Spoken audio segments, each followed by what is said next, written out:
So this poem is called Climbing My Grandfather. As you can see, we've got the grandfather on these images, and we've also got a few other images. So we've got a picture of some shoes. We've got a picture of someone holding earth in their hands and something growing. And we've got a picture of the sky with two birds. So normally I would ask you to do this work, but it's going to be weird if you kind of can't answer me, so I'll answer for you. We're seeing then, aren't we?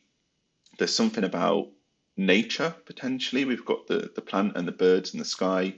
There's something about an older person. So obviously the title of the poem links in with grandfather. We've then got pictures of an older man, and we've got some shoes. Now I will explain what those shoes are, but if you do know what those shoes are, it might give you a bit of a hint there. Okay, so before we get into the kind of the main part of the poem, I just want to go through some context with you. Okay, Andrew Waterhouse is our poet, and remember, your context is still quite a key part of what you're doing at this point. So you do need to know your context. So I'd recommend if you've got a copy of the poem in front of you, which you hopefully should have. If you haven't, get some paper or get one of your exercise books and make some notes in it, please, or even do it on a computer. But these are the kind of main pieces of context I want you to know. So Andrew Waterhouse, he was really interested in nature. Actually, a lot of his career is about nature. I didn't put all of it down, but I thought what was interesting was that he was a lecturer in environmental studies for a good few years. The next thing that he did was he left his job and he bought a plot of land. Now, that signifies to me that potentially there was something in his life that caused him to make a change, potentially. Okay, so this is a person that's had some kind of change in their life, and he decided to stop planting his own forest.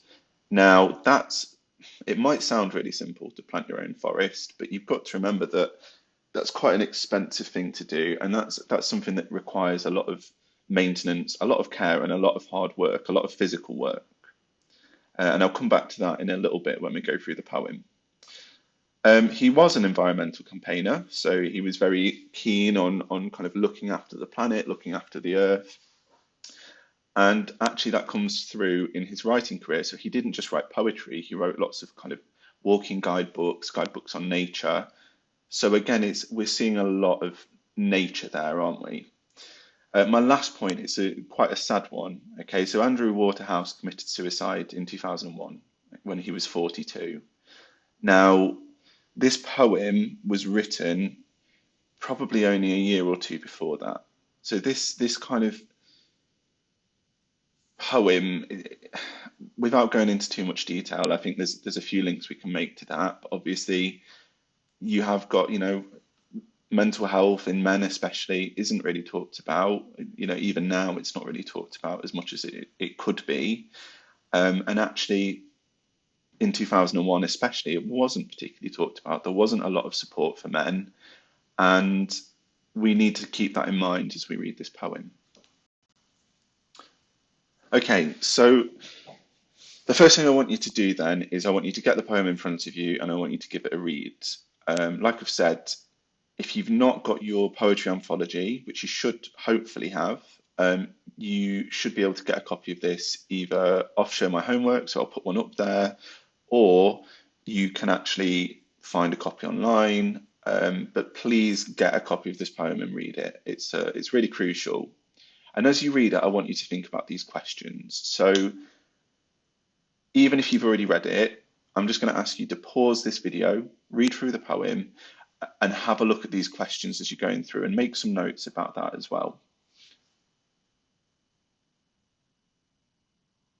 Okay, so hopefully you've paused the video and you've read through the poem and had a look at these questions. So let's talk about this then. So the first question is what happens in the poem? We've got somebody, we don't know who, but we imagine it's the grandson, and he's climbing his grandfather. Now that's a really strange image, isn't it? So it's almost like he's been shrunk down. If you've ever seen Honey, I Shrunk the Kids, it's that kind of thing, isn't it? Okay, he's been shrunk down and he's climbing up his grandfather and he's describing his journey up his grandfather until he reaches the top of his grandfather, which is what he refers to as the summit. In terms of how that speaker's presented, then, so it's first person. We've got his kind of narrative point of view through this poem. It's almost kind of, it's not quite a poem in the sense of we've been seeing with some of our earlier kind of readings. This is more of a kind of prose poem. So that's where it's almost more like a book. It's written in that sort of style. Okay, so we've got this first-hand journey. Do we learn much about the narrator? Well, not particularly. We can infer some stuff about the narrator, but we don't really get a sense of who that narrator is. And I think that's really kind of interesting. I mean, I don't know. I don't have a set answer for you. I can't say to you, oh, it's because of this or because of that. Remember that poems are interpreted in any number of ways, but realistically, this is somebody who is kind of focused more on their grandfather than on themselves. And like I say, as we analyze this, I'll show you kind of how we can unpick that and what we can infer about the narrator. But yeah, our narrator, our speaker, we don't learn a lot. That relationship, again, how is the relationship presented? Well, there's nothing explicit saying, I get on really well with my grandfather, or I don't get on well with my grandfather. Instead, we've got this idea of this image of him being much smaller than his grandfather. And again, that's quite a strange idea, isn't it? Is that almost like a representation of how he feels against his grandfather? Does he feel like he's much less of a person than his grandfather is? Is he treating his grandfather like this kind of huge, almost statue? When you see a statue that's much bigger than an actual person and it kind of looms over you, maybe he's suggesting that there's a kind of almost like an inability to live up to his grandfather's expectations. Again, we'll come back to that idea. Form, structure, and language. So for this one, hopefully, as you've gone through it, you've maybe picked out any techniques that you've seen. If you haven't, it's worth doing. Like I say, I will go through this, but I can't give you every single piece of information because it's unlimited in the way that you can interpret this poem. I'm giving you, like I've said to you before, one reading of this poem. So I'm going to give you some structure and form points. Only two short ones, but just to give you a starting point. So remember how we do it before. At the top of your page, you've got that nice bit of space around the title and above the poem. And I just want you to make some notes for me about structure and form.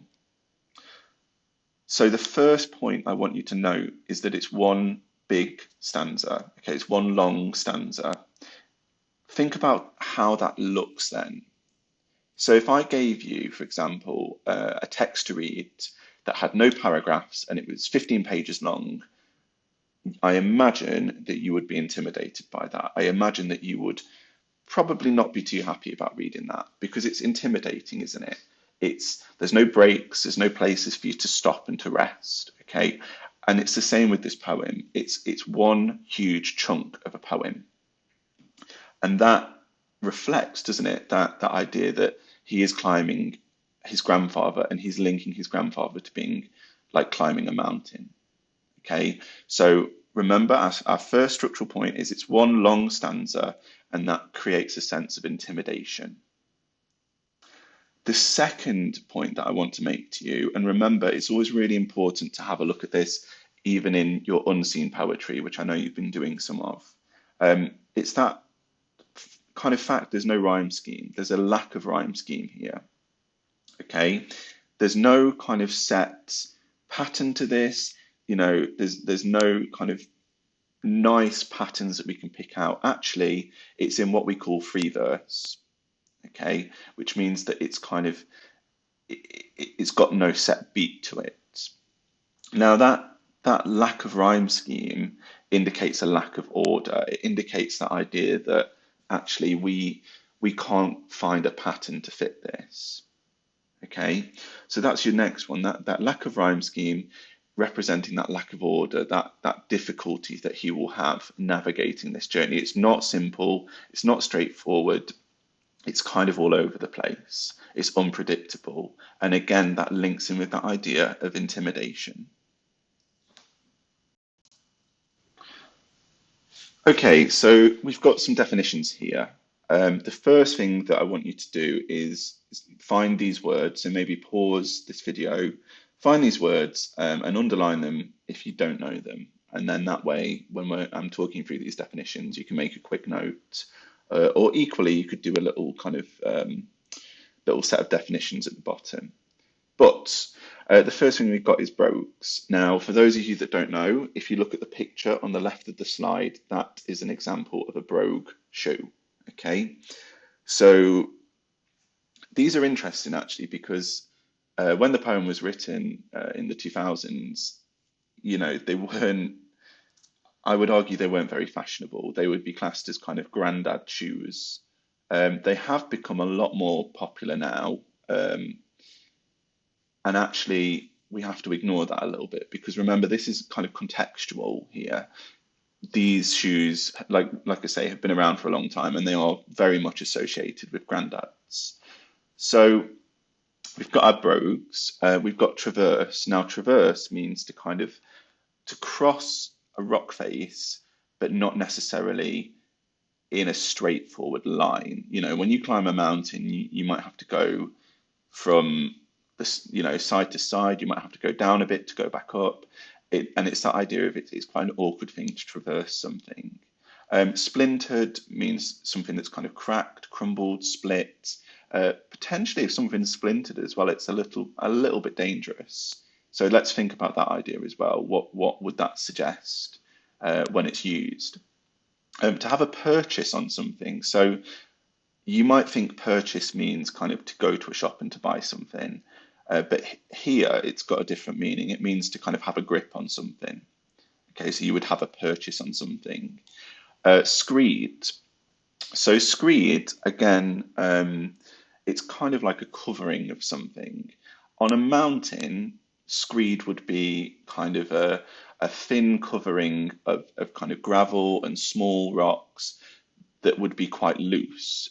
And the reason that we've kind of brought that to your attention is because actually that's quite dangerous. If you were trying to climb a slope and there's loose things falling back and under your feet, it's much more dangerous. And then obviously we've got summit there, which means the top of a mountain. Okay, so obviously we know what a metaphor is. And I think a lot of you should know what an extended metaphor is. Now, an extended metaphor simply means, well, a metaphor is an image, isn't it? Okay, we know that. A metaphor is using the image of one thing to represent something else. An extended metaphor is when you repeat that image, okay? It's not the same as a motif, because a motif is one specific thing repeated, whereas an extended metaphor, it's using parts of that image as well. So for example, the mountain that we see in this picture, that mountain is the extended metaphor that Andrew Waterhouse has used. But rather than just saying, my grandfather is a mountain, my grandfather is a mountain, what he's done instead is he's taken parts of that mountain. So he's talked about traversing the cliff face, he's talked about climbing up things. And actually he's using that overall image of a mountain, our metaphor, and he's extended that across. So it's almost like having a pattern of imagery across a poem. Okay, so please keep that in mind. Please make note of that as we move on. So what we're going to do now is we're going to start reading the poem. And from that, I will show you some annotations. I'll also talk you through some additional ideas. So you need to be ready to make some notes. Okay, so I'm going to start off reading the poem. Now, please bear with me. I have recorded this already and it has managed to delete itself. So I'm going to go through it and I'm going to try and remember everything that I said to you. So I decided to do it free, without a rope or net. First, the old brogues, dusty and cracked, an easy scramble onto his shoes, pushing into the weave, trying to get a grip. By the overhanging shirt, I change. So this first kind of section, and remember, it's one huge stanza in the poem, but for ease of annotation, I've split it up into little parts here. Remember that he's started on this journey, this climbing this metaphorical mountain that is his grandfather. And this first part has been quite easy. So he's climbed probably from his feet to his waist. So that's about 50%. And actually, it's such a short moment in this poem. It's such a quick moment to happen. Okay, so let's have a look at those annotations. Now, these annotations are from when I taught this poem to the current year 11. So from last year, I will go through these, I will add some more information to them, and I will kind of give you different interpretations. Now, you'll probably find that actually you've got your own interpretations that you want to add, and that is completely fine. That is more than acceptable. You know, remember that it's about interpreting, and each interpretation is going to be different. If you if you can't read my writing, or let's say you're watching this on a phone and it's too small for you, just listen to what I'm saying and try and make those notes as much as you can. I will go through everything in as much detail as I can. So I decide to do it free, without a rope or net. So that first line, I decide to do it free, that first half of that line, we've got the present tense being used there. So it's actually happening as we're kind of reading along, and we've got that personal pronoun. So the speaker is taking us on that journey with him. Okay, he's taking us on this kind of journey climbing, and we're getting his personal point of view. So that idea as well of decide, you know, he's taking that ownership. He's saying, I'm deciding to do it like this. When you do something free in climbing, free climbing is basically climbing without any kind of safety net, without any kind of rope, without any, basically any way of keeping yourself from falling. I wouldn't recommend it. It's quite a terrifying thing to attempt. And actually, you know, the fact that he's stressing that to us, without a rope or net, builds that sense of danger. This is something that he shouldn't be doing in this way, but he's kind of proud of that. He's telling us that as if he's trying to prove something, and that brings me to that idea of masculinity. So my interpretation of this poem is that actually this is a person who's exploring his masculinity. This is a person who feels like he has something to live up to, and that could come from his grandfather. That could come from, you know, all of the different pressures of society. Obviously, we've talked about toxic masculinity before when we looked at Romeo and Juliet. And I think that actually that's a good link to make here. And that would, again, be part of your context. Personally, I feel like there is that almost like that desire to prove himself. Like he's got to do this and show that he can do this without anyone else helping him. The next line, then, we've got the old brogues. Like I say, if you had any doubt that these were typically, or he was associating these with an old person, he's used the adjective old. He's also used the adjectives dusty and cracked. Okay, so he's really stressing to us that this person is old, and they've kind of, you know, if something's dusty and cracked, potentially, you know, not been used for a while, or not been looked after. Okay, an easy scramble onto his trousers. So if you look at the right there, I've actually kind of bracketed this section and made the note that actually it's an easy ascent so far, but it's likely to get harder. And actually there's an arrogance to it, you know. Oh yeah, it's an easy scramble. I've managed to get this far. Perhaps suggesting a kind of an arrogance to what he's doing, or perhaps just acknowledging that he's getting so far on his own without any real difficulty. he talks about pushing into the weave. Where he says that, what he means is the weave of the trousers, the material. Um, Trying to get a grip. Now, I kind of interpreted this as a double meaning. So yes, the physical getting a grip on the trousers, but also that idea of trying to get a grip on the relationship or a grip on himself. Um, you can interpret that how you like, really, but I think it's important that there's an idea established here that actually maybe he's trying to get a grip on something because he hasn't been able to before. The last line of this section is actually enjambment. So it says, by the overhanging shirt, I change. Now, the next line says, so by the overhanging shirt, I change direction, traverse along his belt. Now, what's interesting there is that if he just put by the overhanging shirt, I change direction, and then a new line, we wouldn't have thought anything of it. But remember that enjambment is there to kind of indicate a stress on certain words. The fact that he's left change at the end of the line means that potentially he wants to stress to us that it's not just a change of direction, that it's actually some other kind of change. Um, Potentially there's a change in him, there's a change in his circumstances. Something big has happened to change things. Okay, so this is kind of the next section that we're going to look at. So remember we've had that enjambment. So by the overhanging shirt, I change direction, traverse along his belt to an earth-stained hand. The nails are splintered and give good purchase. The skin of his fingers is smooth and thick like warm ice. On his arm I discover, and that's where we're going to stop. So again, we've got a lot more focus now on specific parts of him.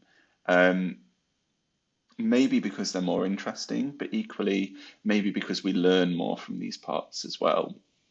So I want you to think about with this section, what have we learned from it so far? What are we finding out about him? And this is where we start to be able to infer a little bit more about the grandfather and therefore about the narrator. So we've got this, like I say, we've got the enjambment. I will stop talking about the enjambment now. Um, and then we've got an earth-stained hand. Now, I find there's a lot to say about this line in the sense of you've got an indication that this person was a gardener or worked outside a lot, because actually, if you do work outside a lot, your hands will get covered in earth. But actually, this isn't just covered, it's stained.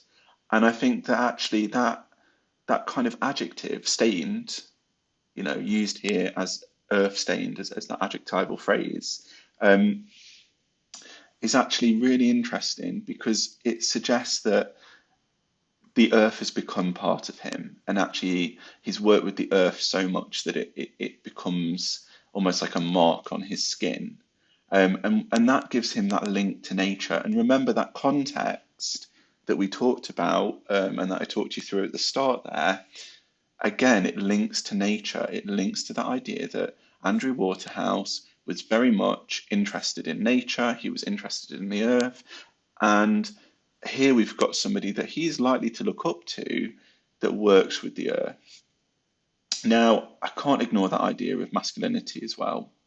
You know, um, we are going to work a little bit with stereotypes. I appreciate that these stereotypes aren't necessarily accurate or true now, but remember that we're looking at a poem that's over 20 years old now, and those stereotypes were much stronger back then. And we've got somebody who would be a stereotypical masculine figure. You've got somebody that, I mean, if Andrew Waterhouse was 40 in 2000, then realistically, even if his grandfather, you know, was quite young when he had his father, and therefore his father was young when he had Andrew Waterhouse, you would still have that kind of massive gap in terms of kind of age and in terms of kind of, you know, that social difference, that generational difference, because his grandfather most likely would have been involved in at least World War II, probably World War One as well. And that is really significant because actually that will shape him as a person, that will make him perhaps more guarded and more kind of cut off by his emotions than somebody who was born in the 70s or the 80s or the 90s. Um, so Waterhouse, yeah, like I say, this obsession almost with masculinity and kind of indicating to us that this grandfather is masculine, I think really reflects on his desires to also be as masculine as he can be, and actually maybe he doesn't feel like he lives up to that. Um, Again, we've got the nails are splintered. That indicates somebody not taking care of their nails. That indicates somebody who potentially doesn't look after their hands. And again, it links in with that masculinity. Um, I know that I'm talking a lot about masculinity here, but that's because it's such a key concept in this poem. It's one of the big concepts here. And give good purchase, but the skin of his fingers. So he describes the skin of his fingers, and again, you might think, oh, well, why is that significant? Well, think about it this way: why is the poet dedicating a line and a half to it if it's not significant? Okay, so um, the first thing that he says is that the skin of his finger is smooth and thick. Okay, now I've said that's juxtaposition. You might not say straight away, well, that isn't juxtaposition. They're not complete opposites. But actually, if you think about the qualities there, if something's smooth, it's quite pleasant, isn't it? Okay, it's quite nice to touch. It's quite nice to feel. Whereas if something's thick, it's normally quite uncomfortable. It's not necessarily that comforting sense. Not in this sense, I think. If skin is thick, it's normally quite hard and quite, not very pleasant to touch. So we've got that kind of mix there. Before I go into that, I want to look at the next piece of kind of contrast, which is the oxymoron like warm ice. And actually, within that, you've got that simile like warm ice, but the warm and the ice are also an oxymoron. So there's a lot of kind of figurative language going on here. What I think is significant, though, is that it's showing there's a duality to the grandfather, that there's two different sides to him. On one side, there's a smoothness and there's a warmth, and on the other side, there's an iciness and there's a thickness. Now, as you can see by my notes, I've kind of said that there's a distance and there's a hidden warmth. You might interpret it either way. You might say that there's a warmth to him initially, but actually beneath that, there's an iciness and there's a thickness. Or vice versa, you might say that he's quite kind of cold on the outside, but warm on the inside and much nicer. I think that, you know, you can interpret that however you want to. And I think it would be wise for us not to settle on one or the other because it depends on the question that you're answering. Um, but you have got that sense that there's something hidden beneath him, and actually, potentially this narrator, this speaker, doesn't feel like they get everything they need from their grandfather. Or equally, you could say that it's indicative of kind of a good relationship with his grandfather, that actually he can see beneath the icy surface of his grandfather. Before we go any further as well, that gardening link that I made with Earth Stained Hand, think about what other poem you could link that to, because to me that kind of would link really nicely with Letters from Yorkshire, and actually that insecurity around, if you remember, the speaker of Letters from Yorkshire says, I think the line is your life more real because you dig and sow? And she kind of makes that point that because she doesn't do that, is she is kind of strong, and is her life more real because she's not kind of outside working all day? And I think that that's an insecurity that's explored in that poem. But equally in this poem, you could argue there's a sense of insecurity there, that actually this person, this speaker, doesn't feel that kind of connection potentially. Or equally, you could say that they do feel that connection because they both like nature. It really does depend on how you want to interpret the speaker. Okay, so the line above this section, I want to go over it, but I'm not able to go back and kind of edit that. So I'll talk about it now. So it says, on his arm, I discover the glassy ridge of a scar. So again, we've got that enjambment, and we've got that stress on the word discover. So it's potentially something unexpected. If you're discovering something, there's a sense of kind of pride in your discovery, but also a sense of unexpectedness. So we have the glassy ridge of a scar. Place my feet gently in the old stitches and move on. At his still firm shoulder, I rest for a while in the shade, not looking down, for climbing has its dangers. Then pull. Okay. So again, we've got lots and lots of details. He's still making his journey. He's kind of reaching the tougher part now. So he's struggling a little bit more. That's why he needs to rest. And he's accentuating that danger to us. So the scar is our kind of first point of mystery. Where is it from? What's caused that scar? Is it potentially a war wound? Is it, some kind of wound from working outside? But it's that idea that actually he doesn't realize that his grandfather has that scar. That's what's suggested there, isn't it? So perhaps he's bringing that idea that, you know, grandparents, we don't always know everything about them. And I think that's quite an interesting concept. Um, Place my feet gently in the old stitches and move on. So that idea of moving on, I picked that out because actually it's almost like he doesn't want to talk about that. He doesn't want to kind of bring that up. Maybe it's a painful memory for his grandfather. Um, I'm trying to interpret my note of not intimate. I think what I'm kind of saying there is that actually, you know, a scar is a very intimate thing, but it's not something you would necessarily want to share with somebody that is potentially your grandson. It's not. It might be quite scary to that person. I'll be honest though, I'm not entirely sure what I mean by that.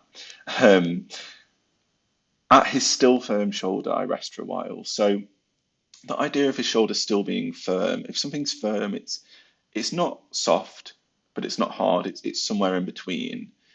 So that idea of it, maybe there's still a tenseness to this grandfather. Maybe he's not quite opened up yet. If we're saying this is a metaphorical journey, climbing his grandfather to really get to know him and to get to be closer to him, then potentially we're not, it's suggesting we're not quite there yet. And then he rests for a while in the shade. Um, Not looking down is quite interesting, I think. Why is he not looking down? Is he scared? Is he avoiding something from the past? Is there something about his grandfather that he doesn't want to see? Is there a kind of an awkwardness that he doesn't want to experience? Why is he not looking down? And then he says, for climbing has its dangers. Now, if you were climbing a mountain, surely the point of climbing a mountain is the view at the top. I mean, that's why people do it, isn't it? You go to Everest and you climb it so you can see how incredible the view is from the highest point in the world. That's why people do it. And actually, why isn't he wanting to look down? Why does he not want to face up to that? And what are these dangers that he's referring to? Is he going to get vertigo? Is he going to feel ill from being so far up? Is he going to kind of lose his nerve and climb back down without making it to the top?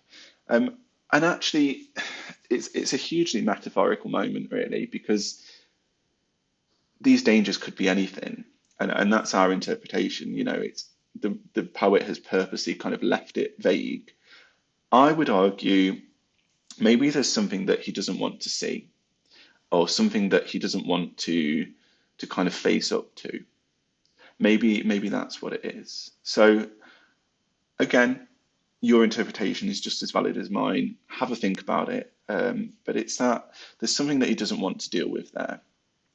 Okay, so this next section is we're kind of getting to the face now. We're getting to the neck, the face, and the eyes. Quite an intense moment, really. So I'll just go from the kind of previous line, if I can see it. Then pull myself up the loose skin of his neck to a smiling mouth to drink among teeth. Refreshed, I cross the screed cheek to stare into his brown eyes. Watch a pupil slowly open and close, then up over. Okay, so I've not really said much about the loose skin of his neck. I don't think there's a huge amount you could say there, really, other than the fact that it's accentuating his age. Um, Smiling mouth to drink among teeth. Okay, so this is a really strange moment because he's essentially stopped at his grandfather's mouth to have a drink, as if it's a source of water. Um, I want to think about the kind of what could be suggested from that. So, if you're at someone's mouth, generally you're having a conversation, and actually that idea that the mouth is smiling, perhaps there's a happiness there, hearing his grandfather again. There's something that's making him much more comfortable there, and that smiling mouth, you know, he's able to stop and rest. And actually, that brings us on to the next line, refreshed. So actually, it's given him the kind of drive that he needs to go further. I crossed the screed cheek. So that's that idea of, remember I said that if something's screed, it's got like lots of loose kind of lumps on it and bumps on it, potentially caused by acne, potentially caused by wrinkles, again showing that damage by the ages. And actually that sense of danger, that sense of danger is getting higher now because if he falls on screed, he could fall quite a way. To stare into his brown eyes. So your eyes is interesting. They don't show age generally. They don't age unless you have a condition. Your eyes will never kind of age. They always stay in pretty good condition. And actually, you've got to think about that metaphorically. If you're looking into someone's eyes, they always say, don't they, that eyes are the window to the soul. So potentially, he feels like he's really getting to know his grandfather now. He's really getting an understanding of him, and he's really kind of getting a sense of him. Okay. And again, we've got this watch a pupil slowly open and close. Now, your pupil, I need to check this actually, just bear with me 1 second.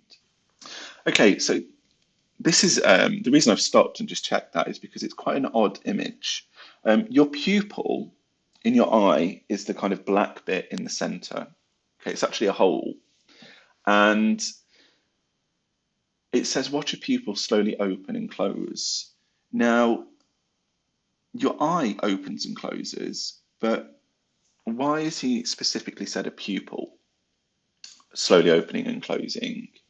And actually, there's a few ways you can interpret that one. It could be that he's blinking slowly, or it could be actually, when your pupil kind of opens and closes, think of it like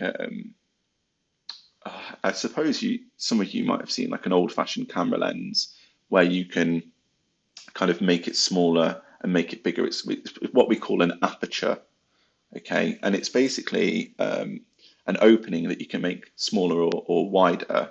And perhaps that's what he's referring to there. He can actually see this person, his grandfather's eyes going smaller and wider, um, indicating potentially that he's looking at something. So again, these are very intimate images now. For someone to see your pupils opening and closing, you've got to be very, very close to them.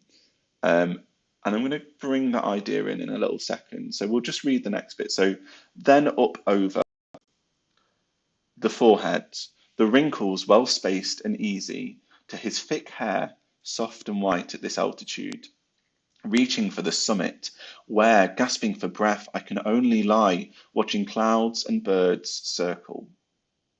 Okay, so we are at the top of the head now. We're really near the end of our journey. Okay, and we've got again these really nice details that give us a sense of the grandfather. So the first thing I've done there, the kind of red that's underlined is the listing. So we've got the forehead, the wrinkles well spaced and easy to his thick hair. So he's giving us a list of all of these things now, as if there's so many details to take in that that's the best way for us to get them. Soft and white at this altitude, when he describes the hair, well, that's linking to the summit of a mountain. You know, when you get to the top of a mountain, there is usually snow on it. And if you think back to that image that I showed you earlier, that's a really good indication of how a mountain looks and what the poet wants us to think of. Um, I really like this idea of, you know, when someone reaches their peak, you know, not a physical peak, but as in terms of you reach the peak of your life, it's kind of like the best that things will ever be. It's all that he will ever be. Okay, and I think that's what he's bringing in there is actually his hair is soft and white, like the snow at the top of a mountain, because he's at his peak. He's reached the point where everything is fantastic in his life. Um, Reaching for the summit where gasping for breath, I can only lie watching clouds encircle. So that idea of gasping for breath, he's really kind of run out of steam. He's exhausted. It's been a long, long journey, and he's worked really hard on that. Um, he can only lie, so he's finally able to rest at the top of his grandfather's head. He's able to kind of stop and properly kind of take in what's happening, and then he sees the clouds and the birds circle. So this is where I want to take a more kind of abstract approach to this kind of poem, because this could be about a grandfather that's alive or equally about a grandfather that's died and kind of getting to know him after he's gone. And I think actually the speaker gives us that metaphorical ending. You know, he's broken through, like his, you know, he's made it to the peak of his grandfather, and he's able to lie and he's able to rest peacefully. Um, you know, and actually that could be a link in there with death. I mean, it's up to you how you want to view that. But I just think that idea of, you know, when you climb a mountain, generally you go through the clouds and you go above all of that. And actually here, you know, he's able to watch the clouds and the birds circle. It's that moment of peacefulness that could link in with death. Or that idea of tranquility, that idea of heaven. There's something there, isn't there?